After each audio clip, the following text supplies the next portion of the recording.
other types of humans, aliens, whatever you want to call yourselves. Welcome to my EchoCast, I guess. I don't know. Listen, I'm just loving doing these car videos. They're so much fun. It's a very balmy day here in New England. Lots of fog, kind of cool out, kind of nice actually. Not looking forward to the winter here because we got 6 months of glorious winter, sometimes longer.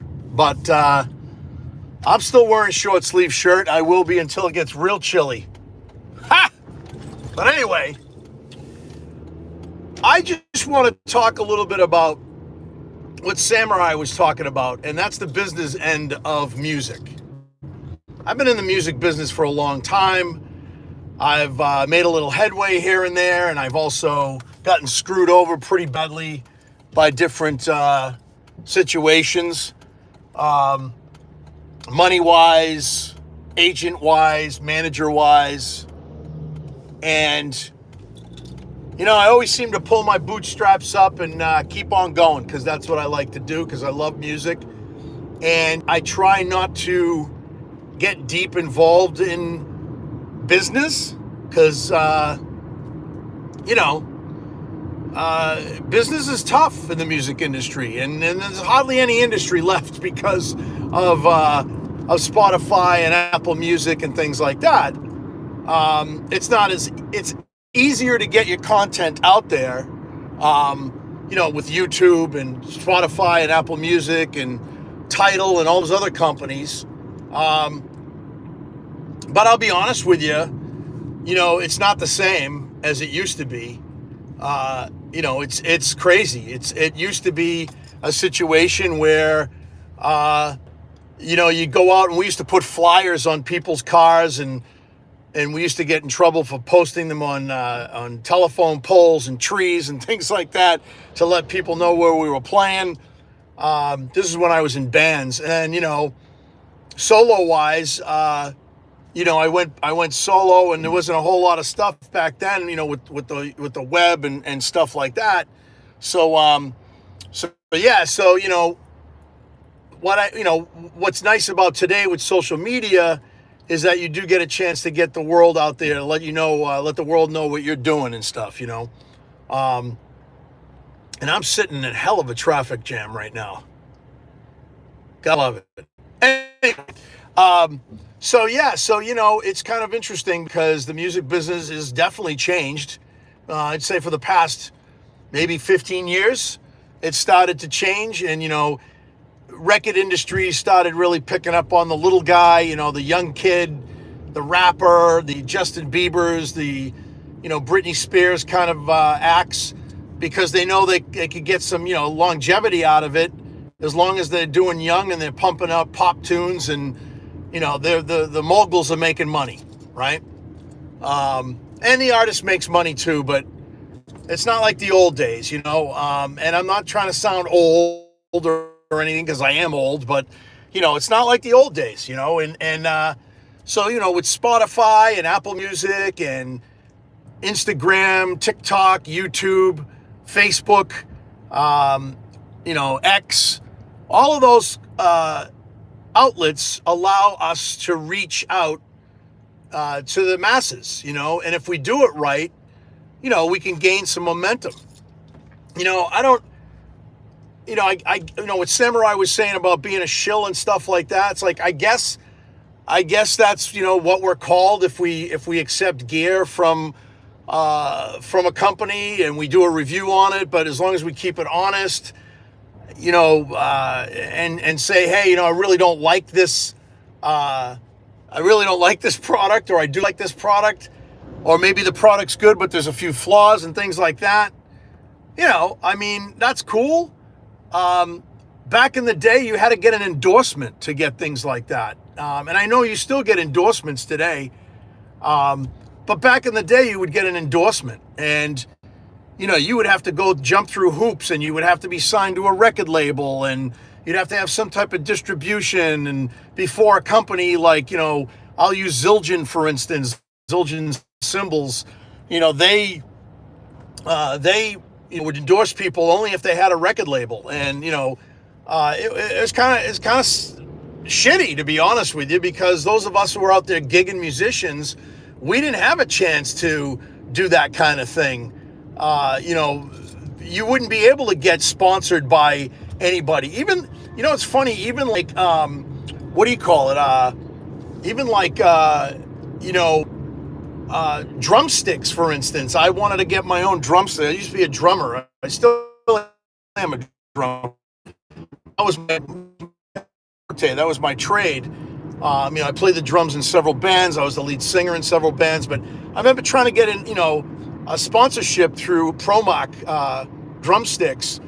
And it's cool because they would put your name on them. And, it's silly things like that musicians go for. But, it's part of being a musician. It's kind of cool. They totally denied me, even though we were gigging out every day, every night. Like, it was, I was on the road and things like that.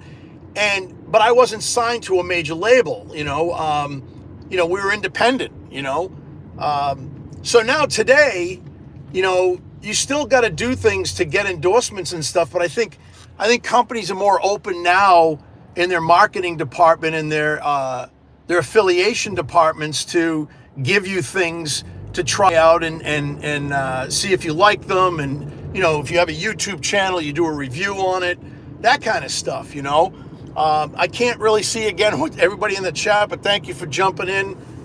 Just talking about a little bit business in the music industry.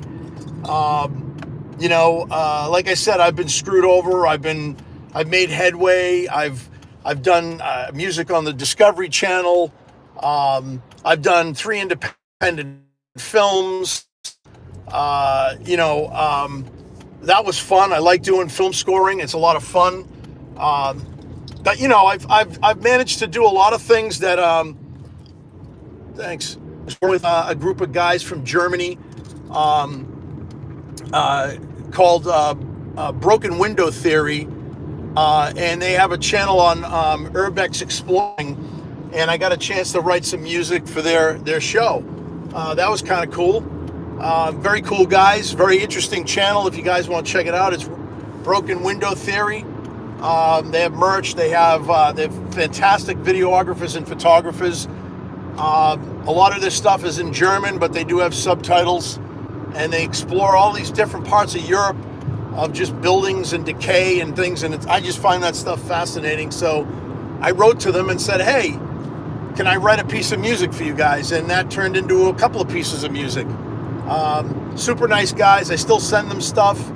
But I mean, social media allowed me to reach out to places like that and people like that. So, I mean, basically, part of what I'm saying is, just like anything else in life, and even before the music industry got broken, you got to work. You got to work for it. You got to step into the ring, and, you got to show up. You got to suit up and show up, like my boss says. You got to work for it, man. It takes blood, sweat, and tears. Nobody's gonna knock on your door and say, "Hey, you're awesome. I think I'm gonna throw you on a record label or throw you in a movie soundtrack." They don't know who you are. You got to reach out, man. Samurai and I, we've kind of joined forces as a partnership. We help each other. I sent him the thing to Liquid Stands because I want to see if they'll send him a stand or whatever. Like, things like that. Like, he's done the Sonido thing with me. I don't know if that's shilling. I don't know if that's being a shill. We just like gear. We like to have fun. We poke fun at a lot of things, like the synth renegades and we are the renegades, man. The synth mafia, all of those terms. The newest one I love is the synth illuminati. That one kills me. But it's just all about having fun, man, doing what you love to do, but working at it. You know what I mean? You got to work at something to get to where you want to be. And with me, I saw the Synth Samurai's channel, and I reached out to him and I said, "Hey man, let's do a show." Simple as that. He could have said, "Hey, go F yourself. I don't know who you are." but we did it, and the first show went really well. And then some of the people that follow me, my subscribers, joined forces with his subscribers, and it's cool. Now we have Samurai Nation, man. And it's fun. Tomorrow night we're gonna do a show. Can't wait. I look forward to the Wednesday night shows every other Wednesday with the Samurai, because we talk about cool stuff. We have fun. We laugh. We answer questions from you guys. But it's all work, man. And if you can't have fun doing what you like to do, then you shouldn't do it. I watch these guys saying, "Oh, it takes so long for me to edit these videos, and I'm exhausted," and then don't do it. Just stop. Stop complaining. And a lot of these guys that complain and these girls that complain, they got thousands of followers. It's not millions of followers, subscribers. They're making some money. I'm not going to say you make bank being a YouTuber. You got to be way up there to make bank. I'm just saying, stop complaining. I can name names, but I'm not gonna. You know who they are. They're the ones who we keep the term synth mafia, because they're just stop complaining, man. If you don't want to do it anymore, get out. It's simple as that. Just like, if you don't like your job, find something else to do. Don't be miserable, or don't use that as a clickbait thing where people, turn around and they oh, I gotta click on this. Oh, I feel so bad for so-and-so because they work so hard at their videos and they've got kids and they've got... Shut up. It's just like anything else. If it becomes a job to the point where you're exhausted and you don't like it anymore, then don't do it. My friend Manny moved to Australia. A quick story. Manny worked with me for a few years, and at the same company, and Manny's a go-getter. We'd be on break and he'd have his headphones on and he'd have his laptop open and he'd be working at it, man. He became a Zeiss, I forget what they call him, like a diplomat or something, with Zeiss lenses. I don't know if you've ever heard of Zeiss lenses, but very expensive lenses for cameras. He's somewhat of a musician himself.